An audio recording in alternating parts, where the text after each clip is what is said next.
And I think we're getting very close, and we're going to be announcing later on, we're going to have a meeting with Russia. We'll start off with Russia, and we'll announce a location. I think the location will be a very popular one for a lot of reasons. But we'll be announcing that a little bit later. I just don't want to do it now because of the importance of what we just did. And a follow-up. Are you surprised that Zelenskyy hasn't figured out by now, in years of war, how to deal with you and to deal with Putin without needing permission to make concessions from his parliament or from a national referendum? Well, he's going out and getting what he needs. You know, he's not authorized to do certain things. I said, well, you're going to have to get it fast because, you know, we're getting very close to a deal. And he's doing that, and he's working with the European nations, and they're terrific people, terrific leaders. NATO, in all fairness to President Zelenskyy, he's getting everything he needs to assuming we get something done.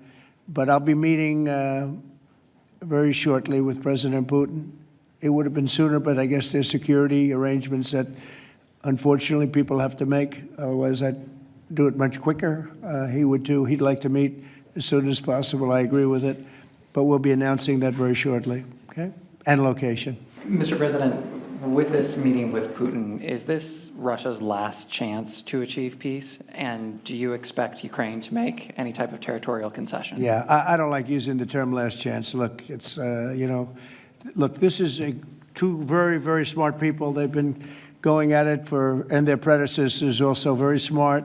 They've been going at it for 35 years. It's tough. And, you know, when those guns start going off, it's awfully tough to get them to stop. Europe wants to see peace. The European leaders want to see peace.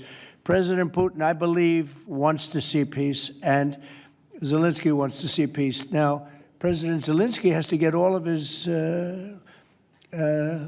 everything he needs because he's going to have to get ready to sign something, and I think he is working hard to get that done.